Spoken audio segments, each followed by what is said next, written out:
올해 쉰을 다가오는 평범한, 아니, 평범하지 않은 삶을 살아온 사람입니다. 이 채널을 시작한 지 딱 한 달이 되었습니다.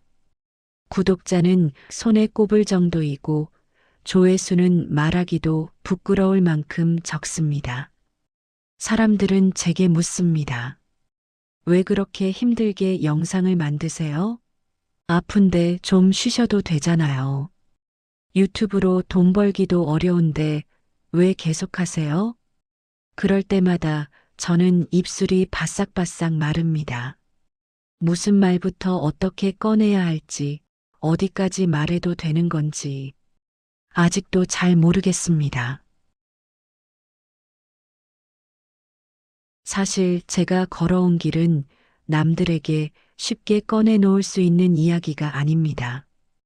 어떤 이야기들은 아직도 가슴 깊은 곳에 단단히 자물쇠를 채워두고 있습니다. 언젠가는 그 자물쇠를 열 수 있을지도 모르겠습니다. 하지만 지금은 아닙니다. 지금은 아직 그럴 만큼 제 마음이 단단해지지 않았습니다. 지금 제 채널은 서툽니다. 영상 편집도 어설프고 말도 더듬고 카메라 앞에 서면 아직도 손이 떨립니다. 아는 사람이 볼까봐 두렵기도 합니다. 제 초라한 모습이 들킬까봐 숨고 싶을 때도 있습니다. 댓글 하나에도 가슴이 철렁 내려앉고 조회수가 오르지 않는 날이면 역시 난 안 되나 봐 하는 생각에 잠 못 이루는 밤도 많습니다. 그런데도 제가 100번 넘게 대본을 쓰고 지우며 이 자리를 지키는 이유는 딱 하나입니다. 지금의 이 서툰 발버둥조차 제 소중한 역사이기 때문입니다. 저는 4살짜리 어린 아들과 생이별을 했습니다. 브로커로 인해 어린 아들과 생이별을 해야만 했던 그 지옥 같은 순간을 기억하고 싶지 않습니다. 하지만 아들에게 전하지 못한 말을 전하고 싶어서입니다. 저는 오랫동안 제 존재를 증명할 방법이 없었습니다. 제가 살아왔다는 기록도, 제가 무언가를 이뤘다는 흔적도 남기기 어려운 환경에 있었습니다. 그저 하루하루를 견뎌내는 것만으로도 벅찼던 시간들, 숨 쉬는 것조차 허락받아야 했던 순간들, 그래서인지 지금 이렇게 제 목소리로, 제 언어로, 제 이야기를 남길 수 있다는 것이 얼마나 큰 특권인지 누구보다 잘 압니다. 제 인생에는 남들에게 쉽게 설명할 수 없는 시간들이 있습니다. 어떤 분들은 상상조차 하기 힘든 상황들, 생과 사의 경계를 수없이 넘나들었던 순간들, 사람으로서의 존엄마저 지키기 어려웠던 날들, 그 시간 동안 저는 많은 것을 잃었습니다.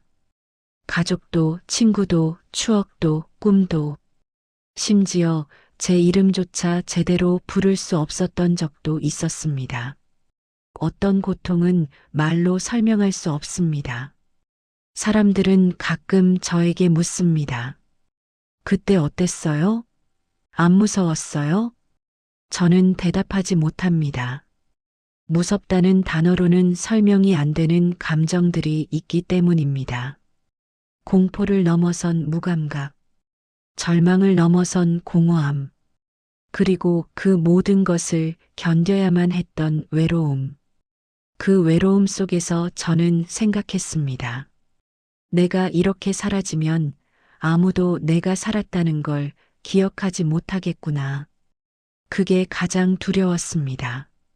죽음보다도 고통보다도 존재의 흔적조차 남기지 못하고 사라지는 것이 더 무서웠습니다. 어떻게 그 시간들을 견뎠냐고요? 솔직히 저도 잘 모르겠습니다. 그냥 견뎠습니다.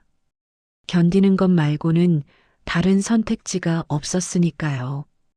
어떤 날은 다음 날 아침이 올 거라는 믿음조차 없었습니다. 또 어떤 날은 눈을 뜨는 것 자체가 기적처럼 느껴졌습니다. 하지만 그렇게 하루하루를 버티다 보니 어느새 1년이 지나고 5년이 지나고 10년이 지나갔습니다. 그리고 지금 여기까지 왔습니다. 그렇게 상상도 할 수 없는 고난의 시간들을 견뎌냈다고 생각했는데 인생은 또 다른 시험을 준비하고 있었습니다. 암이라는 진단을 받았을 때 저는 이상하게도 놀라지 않았습니다. 그렇구나. 또 한 번 견뎌야 하는구나. 그동안 너무 많은 것을 견뎌왔기에 이것 또한 견뎌야 할 것들 중 하나라고 담담하게 받아들였습니다. 하지만 담담함과 두려움은 별개였습니다. 병원비는 걱정이었고 홀로 치료를 받아야 한다는 현실은 막막했으며 이번엔 정말 끝이구나 하는 생각에 잠 못 이루는 밤도 많았습니다. 건강은 무너졌고 미래는 안개 속이었죠. 돈도 없었고 의지할 사람도 없었습니다. 그때 제가 잡은 건 바로 이것이었습니다. 카메라 앞에 서는 것, 제 목소리를 녹음하는 것, 대본을 쓰는 것, 맞습니다. 절실했습니다. 살아가야 하니까요. 병원비도 내야 하고 밥도 먹어야 하니까요. 하지만 그보다 더 절실한 건 내가 살아있다는 증거를 남기는 것이었습니다. 내가 살아있어야 아들을 찾을 것 같았습니다. 내가 살아있어야 찾지 못한 아들이 혹시나 나를 찾을 것 같아서였습니다. 저는 오래전에 아들을 잊어버렸습니다. 당시 아들은 4살밖에 되지 않았습니다. 브로커로 인해 아들과 저는 다른 곳으로 팔려가게 되었습니다.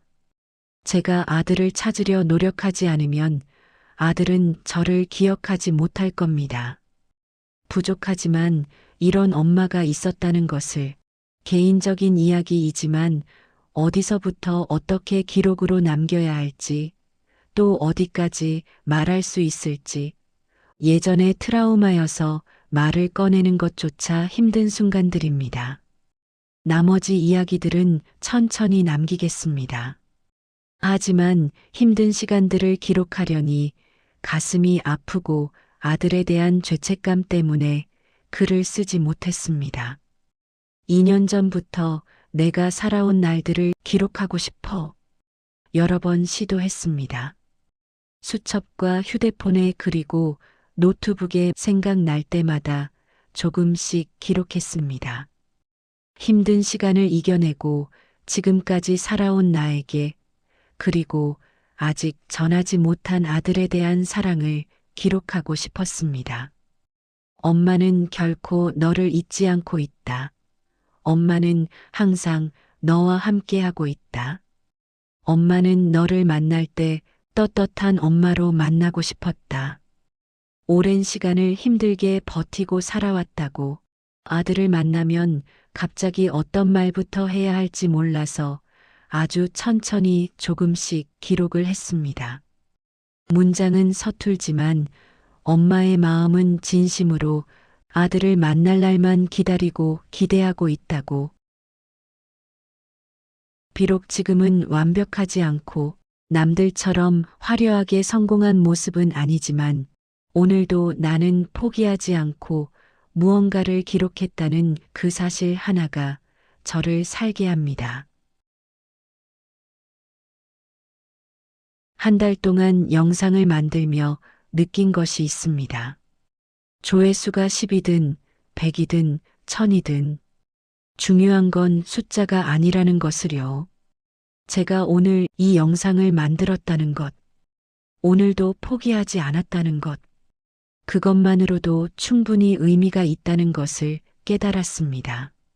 세상은 성공한 사람들의 이야기만 기억합니다. 화려한 결과만 주목합니다. 하지만 저는 압니다. 진짜 용기는 바닥에서 일어서는 데 있다는 것을요.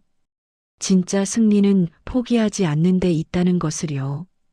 혹시 여러분 중에도 말 못할 사연을 가슴에 품고 오늘 하루를 버텨내고 계신 분이 있나요?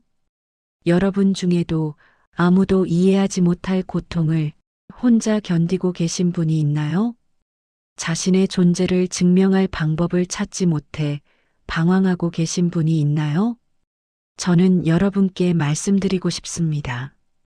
다 공개하지 않아도 괜찮습니다. 모든 상처를 드러내지 않아도 괜찮습니다. 남들에게 인정받지 못해도 괜찮습니다.